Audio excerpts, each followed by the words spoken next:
ओम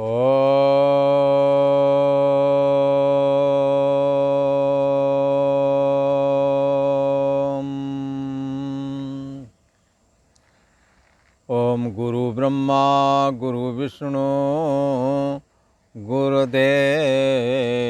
महेश्वरा। गुरु साक्षात् परम ब्रह्म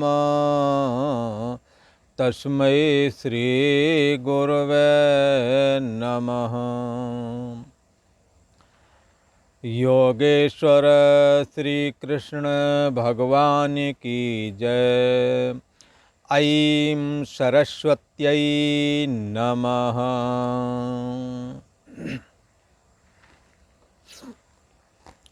पूर्व का प्रसंग एक बार स्मरण करते हैं।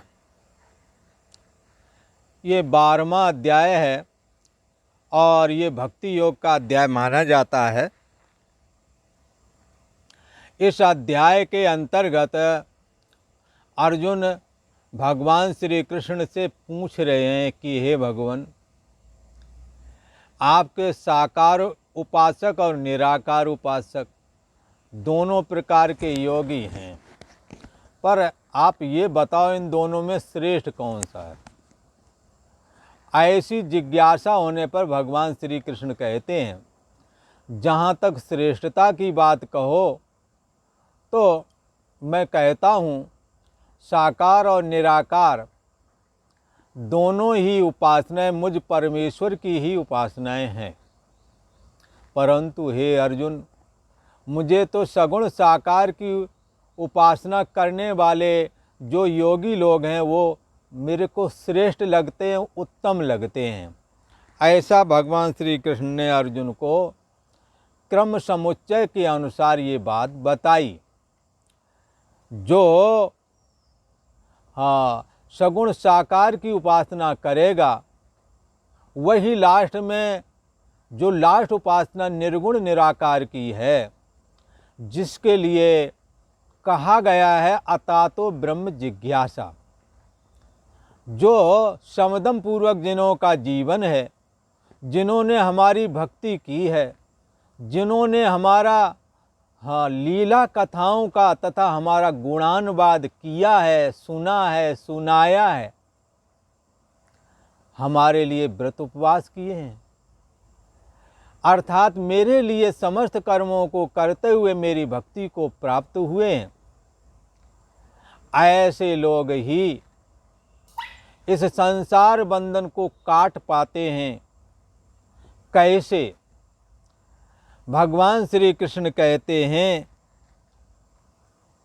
कि ये जो सगुण साकार की उपासना है ये थोड़ी सरल है और इसमें भक्त को मेरा सहारा रहता है।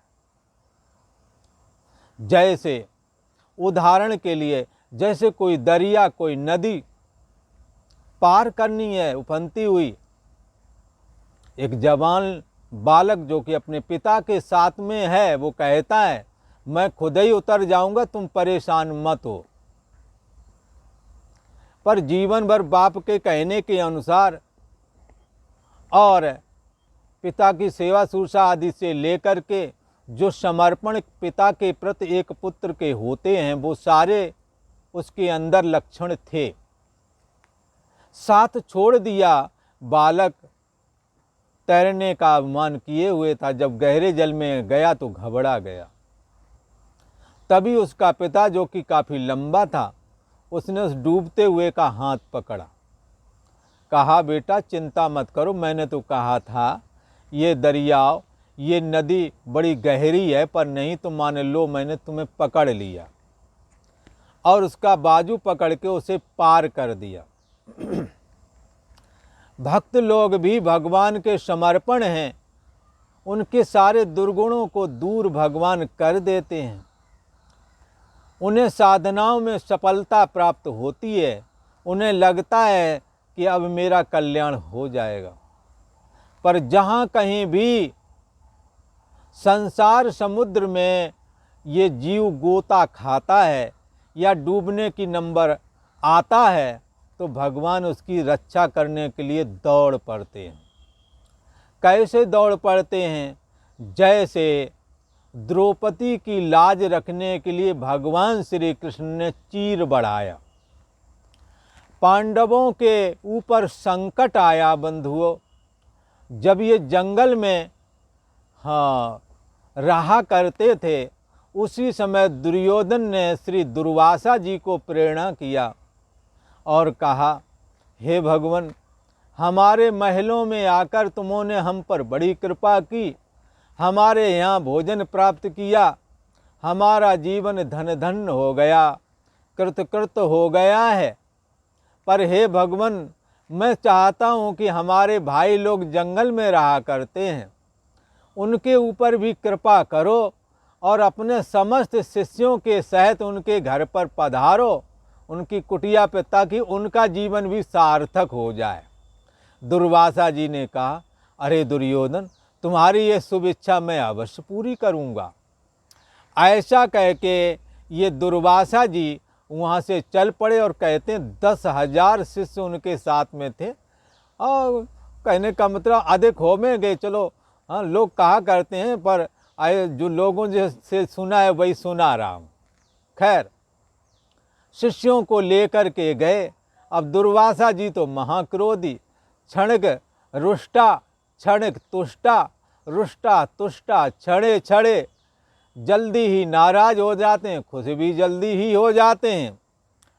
ऐसे रुद्र तेज से प्रकट हुए ये अत्रि जी के महान पुत्र दुर्वासा जी, जो कि अनुसुईया के गर्भ से साक्षात रुद्र ही पधारे हैं।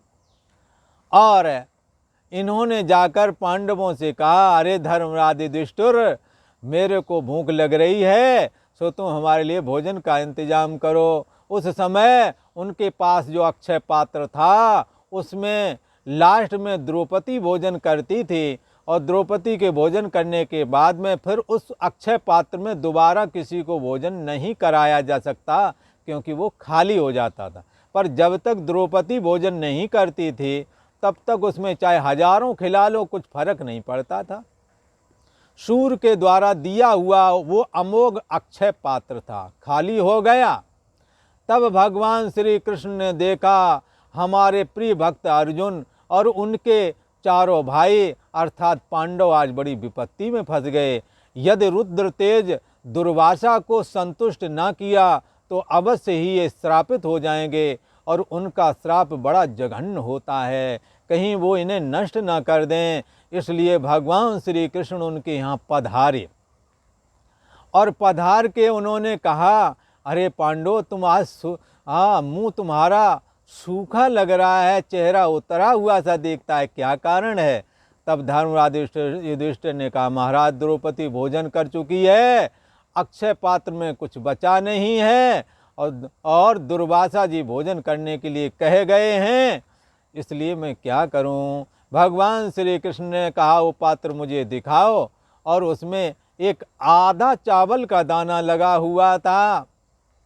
भगवान श्री कृष्ण जो जगत के एकमात्र कारण हैं, सबकी बुद्धि देश के साक्षी हैं, विश्वम्बर कहे जाते हैं, उनको नमस्कार कर लेने से समस्त देवी देवताओं को नमस्कार माना जाता है। उनका भोग लगा देने से ब्रह्मांड को भोग लगा दिया, ऐसा माना जाता है। साक्षात भगवान श्री कृष्ण ने वो आधा चावल का टुकड़ा उठाया और खा लिया, और कहा, इससे सभी तृप्त हो जाएं। तो दुर्वासा जी के समस्त शिष्य और स्वयं दुर्वासा जी को लगा, अरे पेट तो पहले से ही भरा हुआ है, और वो धर्मराज युधिष्ठिर बड़ा धर्मात्मा है, यदि मैं उसके पास जाऊंगा तो अवश्य ही वो मुझे भोजन के लिए आग्रह करेंगे, और मैंने कहा भी है भोजन खाना पड़ेगा, पेट पहले से ही भरा है। इसलिए उन्होंने अपने शिष्यों से कहा, रे शिष्यों, धर्मराज के पास जाना ठीक नहीं है, पेट भरा हुआ है, कहाँ खाएंगे, क्या खाएंगे, आओ चलो चुपचाप निकल चलते, नहीं तो धर्मराज यदि देख लिए तो बुलाएंगे। ऐसा करके बंधुओं, वो दुर्वासा जी को भगवान श्री कृष्ण ने तृप्त किया, और पांडवों को आपत्ति से छुड़ा लिया। ऐसे ही जो भक्त संसार रूपी गर्त में गिरने वाला होता है, उसे भी भगवान स्वयं आकर के रक्षा करते हैं, जैसे कि ये तुम्हारे नारद जी और बहुत सारे भक्त हैं जिन्हों का उद्धार स्वयं भगवान ने किया है।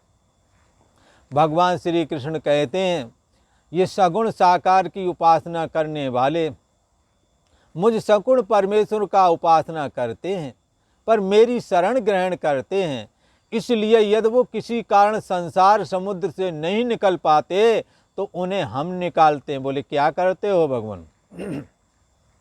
तेषामहं समुद्धरता मृत्यु संसार सागरात। इस जन्म मरण रूप जो मृत्यु लोक है, जो संसार समुद्र है, उसको ऐसे संसार समुद्र को मैं उस अपने भक्त को हाथ पकड़ के निकाल देते हैं। समुद्धरता बन जाता हूँ, निकालने वाला बन जाता हूँ, ऐसा वचन दिया।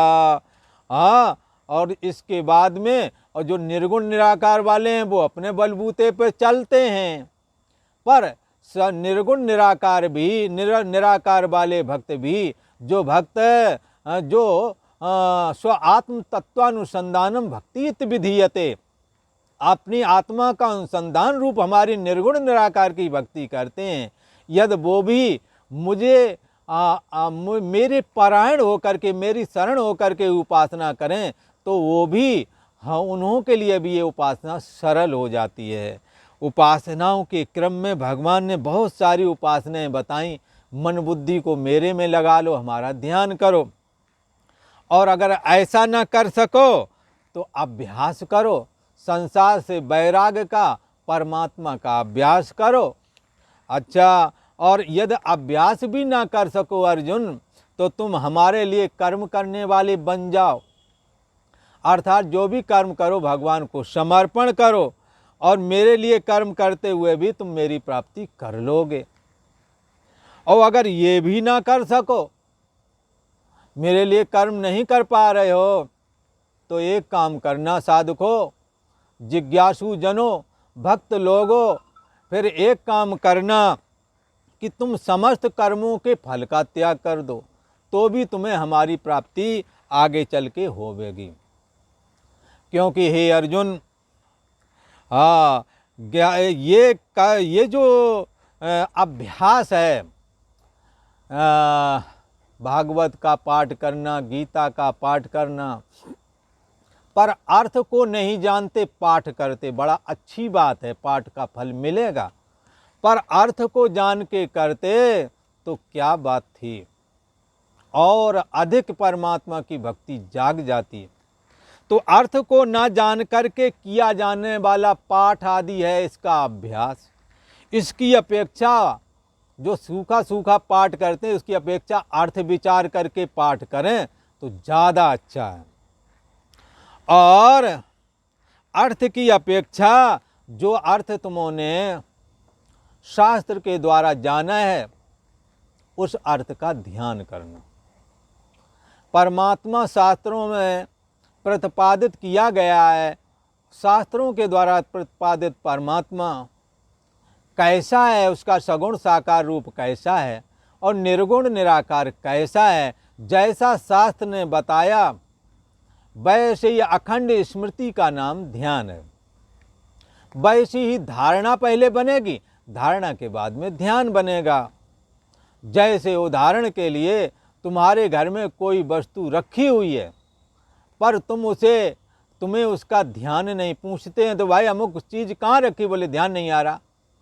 तो क्या है, घर में ही वस्तु रखी है, उसका ध्यान करना है। अंतर्यामी आत्मा भगवान श्री कृष्ण तुम्हारे हृदय देश में विद्यमान है, केवल हमों ने उनका ध्यान करना, केवल हमों ने उनका स्मरण करना है। लगातार करेंगे धारणा, और वो धारणा ही ध्येयाकार की वृत्ति के रूप में तब्दील हो जाएगी। जैसा जिसकी उपासना करते हैं उसके आकार की वृत्ति बन जाएगी। बंधुओं, ये संभव है। आपने जीवन में जिससे प्रेम किया होगा उसके आकार की वृत्ति आपके अंदर जरूर बनी होगी, और फिर सपना भी उसी का देखा होगा, चाहे स्त्री हो चाहे पुरुष हो। एक दूसरे के सपना देखते हैं, एक दूसरे की चर्चा करते हैं। किस वजह से? उनका जप नहीं करते पर स्मरण सदा रहता है। किस वजह से? प्रेम की वजह से। प्रेम एक ऐसी वस्तु है जिसमें माला की जरूरत नहीं, भजन किया नहीं जाता, भजन हो जाता है, स्मरण किया नहीं जाता, स्मरण हो जाता है, ध्यान किया नहीं जाता, ध्यान हो जाता है। ऐसा कहा भगवान श्री कृष्ण कहते हैं कि शास्त्र के अर्थ का ध्यान करो और ये सारी चीज़ें की, पर कर्म के फल का, हाँ, जो हृदय में एक बैठी ये बात है ना कि कर्म का फल, अमुक कर्म का फल ये है, वो हमें चाहिए। मैं धनम, हाँ, मुझको धन मांगता है, मैं जाया, मेरे को स्त्री होना मांगता है, ऐसा ये साधना का फल नहीं है।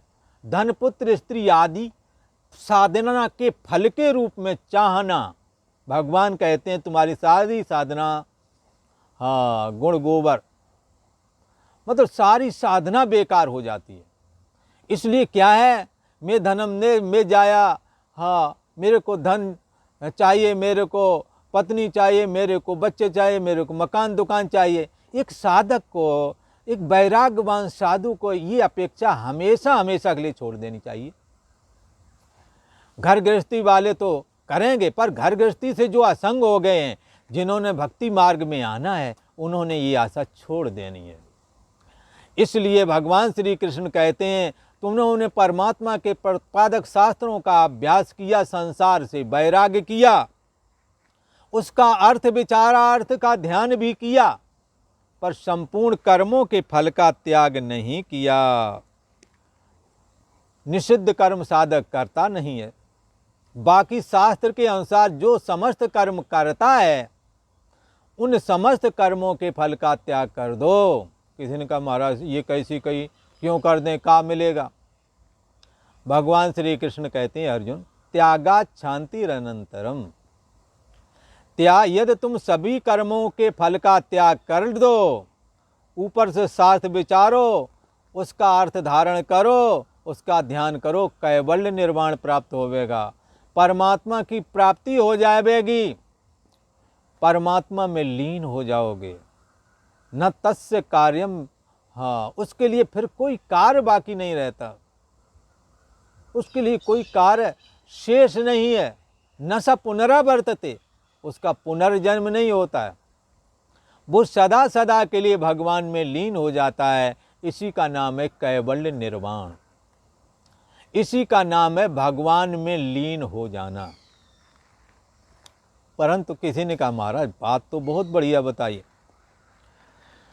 आपके जो ये भक्त हैं, ये भक्त आपको, इन भक्तों में कौन से ऐसे भक्तों में विशेष गुण होते हैं जिन्हें आप पसंद करने लगते हैं? किसी भक्त ने गाया, न जाने कौन से गुण से दयानिधि रीझ जाते हैं। पता नहीं लगता ईश्वर को कौन तुम्हारा गुण पसंद आ जाए, पर सारे गुणों के पसंद के पीछे कर्मों के फल का त्याग छिपा है, ये बता दूं। भक्तहीन और जब कर्मों का फल त्याग दो, ऊपर से भगवान के प्रति प्रेम हो, समस्त सद्गुण उस भक्त के अंदर निवास करते हैं। तुलसी बाबा ने तो कहा, भक्ति स्वतंत्र सकल गुण खानी, बिन सत्संग न पावे प्राणी, या बिन हरि कृपा न पावे प्राणी। एक ही बात, हरि कृपा सत्संग के सुनने वाले पर होती है, इसलिए बिन सत्संग न पावे प्राणी। ये सत्संग की बड़ी महिमा है।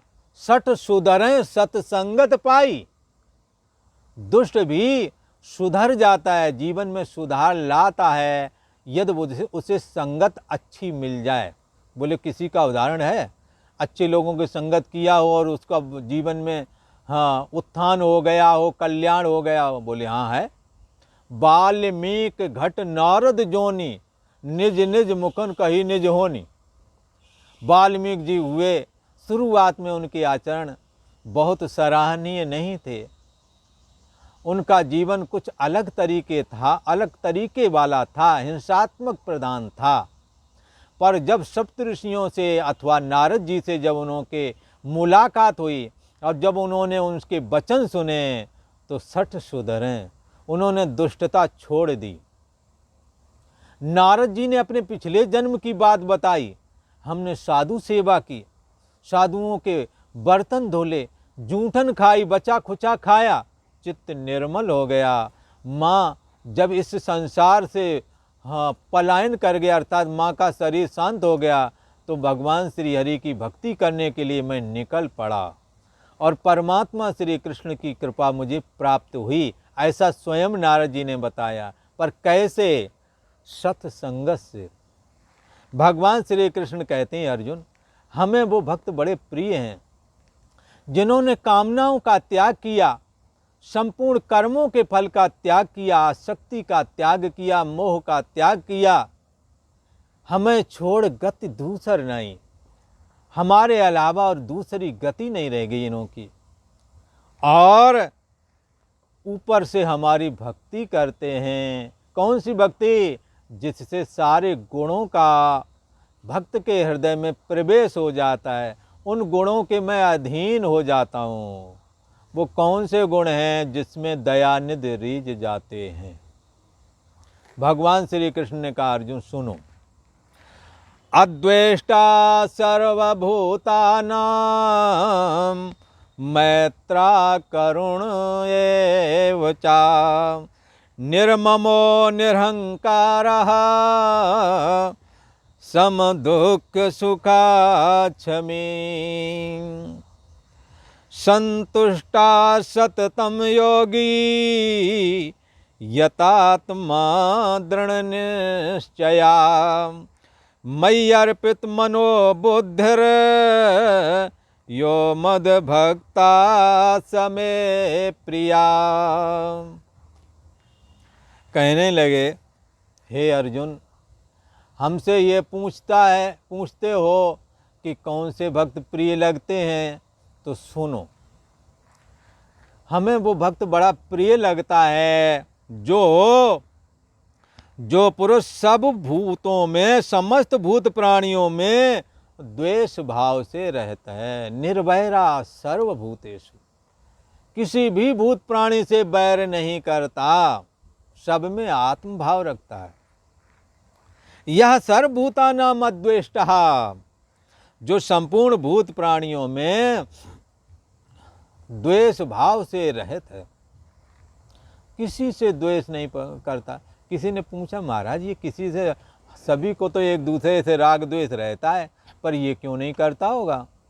बोले ये इसलिए नहीं करता, उसे इस बात का पता लग गया है, ये परमात्मा श्री कृष्ण सभी के हृदय देश में विराजमान हैं, सबके अंदर वही समाया है। हाँ, संपूर्ण भूत प्राणियों के हृदय में, संपूर्ण भूत प्राणियों में कौन है? ये अंतर्यामी रूप से आत्मा के रूप में भगवान श्री कृष्ण। भगवान श्री कृष्ण जो अंतर्यामी रूप में, उसी के अंतर्गत सारे भूत प्राणी हैं और संपूर्ण भूत प्राणियों में अंतर्यामी आत्मा।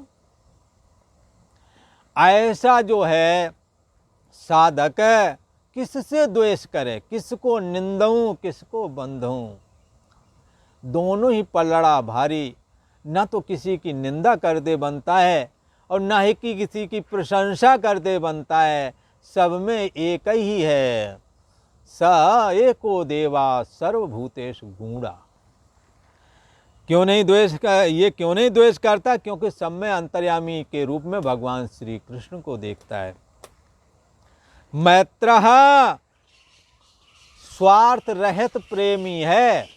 किसी स्वार्थ से मेरा भक्त किसी से नहीं जुड़ता है, बगैर स्वार्थ के ही ये सबके साथ जुड़ता है। हाँ, पर उपकार वचन मन काया, पर उपकार वचन मन काया संत स्वभाव सहज खल राया। परोपकार की भावना स्वार्थ रहित सबसे प्रेम करता है। क्या? करुणा, और करुणालु है। दूसरे के दुख को देख करके उसका हृदय द्रवीभूत हो जाता है। लोगों ने कहा संत हृदय नवनीत समाना, मक्खन के समान साधुओं का हृदय बताया गया। तो किसी ने कहा कबिन पर कहात न जाना, कहा तो कवियों ने पर सही अर्थ सच्चे अर्थों में कह नहीं पाए। बोले तुम कह दो फिर। निज परताप द्रवय नवनीता, ये जो मक्खन है ना, इसमें नीचे आंच जलाओ तो पिघल जाता है, पर संतों का हृदय कैसा है? पर दुख दुख है सो संत पुनीता। भगवान का भक्त, भगवान का ये दास, भगवान के ये जो सेवक हैं, संत हैं, ये कैसे हैं? ये अपने दुख से दुखी नहीं होते, पराये दुख से दुखी हो जाते हैं। इसलिए कहा कबिन पर कहत न जाना, संत हृदय नवनीत समाना। मक्खन के समान कोमल है, पर मक्खन भी अपने गर्मी से पिघलता है, पर संतों का हृदय तो दूसरों के दुख से द्रवीभूत हो जाता है। ये हेतु रहे तो दयालु, ऐसे कोई आपसे कुछ चाहिए नहीं। सच्चे अर्थों में जो सच्चा भगवान का भक्त होवेगा वो ऐसा ही होवेगा जैसा इसमें लिखा है। इसलिए बंधुओं शंका नहीं करना, हेतु रहे तो दयालु है ये। तथा निर्ममा, ममता इसकी खत्म हो गई है। ना मैं हूँ, ना ये मेरा है। हाँ, मैं भगवान का हूँ, भगवान मेरा है। ये संसार किसका है? भगवान का। भगवान में है, भगवान से है, भगवान का है, भगवान ही है। भला सृष्टि बनाई त्रिविध बनाई, संग सहाय न दूजा, दूसरा था ही नहीं। भगवान ही सब कुछ बन गए। आप ही नदिया, आप ही नाव, आप ही किनारा, आप ही खेपनहारा, सब कुछ वो आप ही बने हुए हैं। इसलिए इसकी कहीं ममता नहीं। और कैसा है? निरहंकारा, अहंकार नाम की कोई चीजें नहीं। क्या कहता है? मैं दास, भगवान के दासों का भी दास हूं, ऐसा बोलता है। अहंकार रहित वो जानता है भगवान श्री कृष्ण सब कुछ बर्दाश्त कर लेते हैं, पर अभिमानी को, अहंकारी को बर्दाश्त नहीं करते। अहंकारी बर्दाश्त नहीं है भगवान श्री कृष्ण को। इसलिए निरहंकार, वो अहंकार से, अहम भाव से रहित है। और कैसा है? छोटी मोटी गर्मी सर्दी बरसात से होने वाले सुख दुख, अनुकूलता और प्रतिकूलता से होने वाले जो सुख और दुख हैं जीवन को, उनको सह लेता है, किसी से सुनाने नहीं जाता। रहे मन अपनी विविधा, मनई में रखियो गोय। सुन इठलए लोग सब बांट न लय है कोई। लोग हंसी करेंगे, अपनी व्यथा भगवान को सुनाओ, वो सुनेंगे। या तो विपदा को सहने की क्षमता देंगे, या विपदा को खत्म ही कर देंगे। भगवान श्री कृष्ण कहते हैं सह दुख शिकवा न करे। ये माँ अनुकूलता और प्रतिकूलता में होने वाले सुख दुखों को ये सहन कर जाता है। लोग जान भी नहीं पाते इसके क्या अभाव है, ये भी नहीं जान पाते इस पर क्या कितना धन है। सुख और दुख दोनों को सह जाता है, दोनों से अपने को अलग किए हुए। कैसा है? क्षमी, अपने प्रति किए हुए समस्त प्रकार के अपराध जो बालक कर देते हैं, उपद्रवी कर देते हैं, पर ये क्या करता है? क्षमा बड़न को चाहिए। साधु हैं, बच्चे हैं, ये अपराध कर ही देते हैं, ऐसा समझ करके सबको क्षमा करते रहते हैं। पूर्व में ब्राह्मण ऋषि महर्षियों के लिए ये कहा जाता है पुराणों में कि इन्हों का सबसे बड़ा अस्त्र था क्षमा।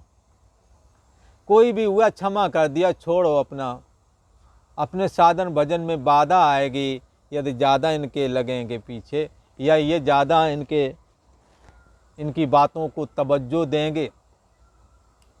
तो साधु, सन्यासी और ब्राह्मण वर्ग पूर्व में क्षमा ही सबसे बड़ा अस्त्र रहा।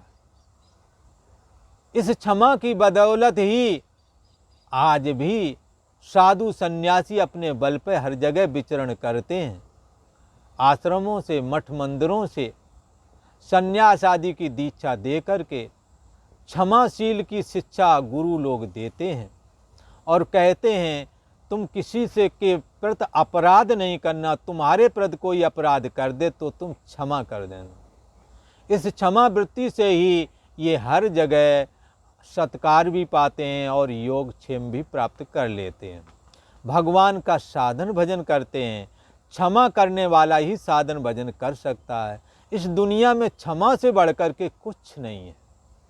धर्मराज युधिष्ठिर ने भी अपनी पत्नी द्रौपदी से कहा था, हे द्रौपदी, जो तुम बारंबार ये कहती हो कि युद्ध होना चाहिए और हमें दुशासन की छाती का खून चाहिए जिससे मैं अपने बालों को धोऊंगी, तो हे द्रौपदी, तुम इस अपने क्रोध को त्याग कर दो। क्षमा से सारी सृष्टि उदय हुई है, क्षमा में स्थित है। हाँ, क्षमा से सारी सृष्टि बंधी हुई है। तुम क्षमा को धारण करो और क्षमा से ही सब कुछ सिद्ध होता है। क्षमा की बड़ी महिमा है। क्षमा बढ़न को चाहिए। शक्तिशाली लोगों को अपने अंदर क्षमा धारण करना ही चाहिए, जिससे कि उनकी शक्ति अनंत गुना हो जाती है। ये कैसा है? हमारा भक्त समस्त अपराध को क्षमा कर देने वाला है। ऐसा योगी है ये कि निरंतर संतुष्ट रहता है। जो है जैसा है उसी में संतुष्ट है। यतात्मा और मन और इंद्रियों का निग्रह करने वाला है। मन विषयों में नहीं जाने देता और इंद्रियों को भी विषयों में लोलुप नहीं होने देता, नहीं जाने देता। और शरीर को भी कसे हुए है, ढीला पुल्ला नहीं है। ज़रूरत से ज़्यादा भोजन देना नहीं, शरीर को जितना ज़रूरत उतना ही भोजन देना। फिर सेवा शुश्रूषा आदि से करते हुए जो कुछ शरीर है वो कसा हुआ है। कैसा है? शरीर, मन और इंद्रियां जिसके कंट्रोल में है उसको कहते हैं यतात्मा। कैसा है? दृढ़ निश्चयी है हमारा भक्त। हमने भगवान का भजन करना है, चाहे कुछ हो जाए, चाहे भूखे रहना पड़े। संत गाते हैं, लताओं में रह के गुजारा करूँगा, कन्हैया कन्हैया पुकारा करूँगा। लताओं में, झोपड़ियों में, पेड़ों के नीचे रह लूँगा, पर भगवान श्री कृष्ण का नाम पुकारूँगा। कभी तो मिलेंगे वो बांके बिहारी। बड़ा सुंदर गाना गाते हैं। तो क्या है? कैसा है कि दृढ़ निश्चयी, दृढ़ निश्चय है, नहीं कि भगवान श्री कृष्ण हैं और हमें मिलेंगे। लोगों ने, भक्तों ने बड़े बड़े अनुभव किए हैं वृंदावन में। इसलिए दृढ़ निश्चय, मुझ में दृढ़ निश्चय वाला है ये हमारा भक्त।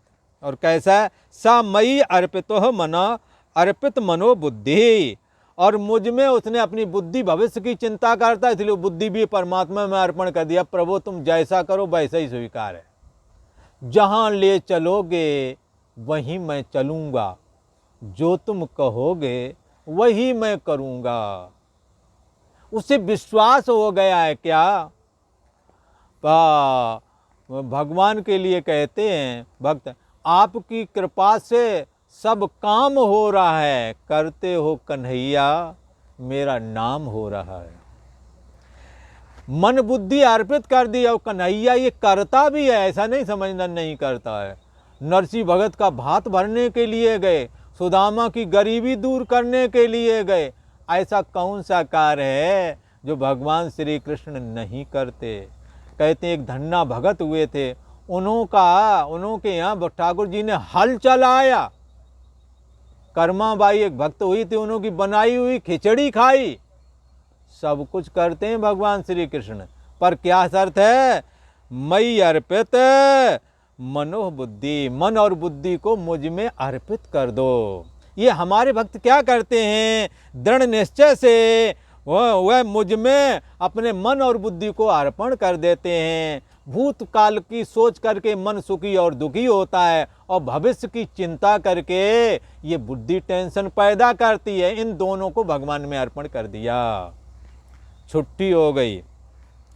मद भक्ता समे प्रिया, यदि ऐसा कोई मेरा भक्त है वो मुझे प्रिय है अर्जुन। हे अर्जुन, जो तुम पूछ रहे थे, ऐसी उपासना जो पूर्व में बताई है, वो उपासना करने वाले जो भक्त लोग हैं, उन भक्तों में कैसे भक्त आपको प्रिय लगते हैं वो हमें बताओ। तो भगवान ने बताया, क्या बताया? यह सर्वभूतानां अद्वेष्टः मैत्रा च करुण एव च करुण एव निर्ममः निरहंकारः सम दुख सुखा क्षमी योगी सततम संतुष्टः यतात्मा दृढ़ निश्चया मयि सह मयि अर्पित मनोबुद्धि मद भक्तः समे प्रिया। अर्थात जो पुरुष सब भूत प्राणियों में द्वेष भाव से रहत है, स्वार्थ रहित सबका प्रेमी और हेतु रहित दयालु है, तथा ममता से रहत है, अहंकार से रहत है, सुख दुखों की प्राप्ति में अपने को सम बनाए रखता है और सदा क्षमावान है, दूसरे के किए हुए अपराधों को क्षमा कर देता है, ऐसा जो योगी है वो निरंतर संतुष्ट रहता है। और कैसा है ये हमारा भक्त? मन इंद्रियां तथा शरीर को अपने बस में रखता है, जीता हुआ है। मन शरीर, शरीर मन और इंद्रियां इसने जीत रखी हैं। मेरे में दृढ़ निश्चय रखता है, मेरे पर दृढ़ विश्वास रखता है। और इसने क्या किया? सबसे बड़ी बात, इसने अपने मन और बुद्धि को मुझ में अर्पण कर दिया है। ऐसा यदि कहीं भक्त अर्जुन मिल जाए तो ऐसा समझना, मद भक्तः समे प्रिया, मेरा यह भक्त मुझको बहुत प्रिय है, मुझे प्रिय है, ऐसा कहा। और आज इतना ही। ओम शांति शांति शांति।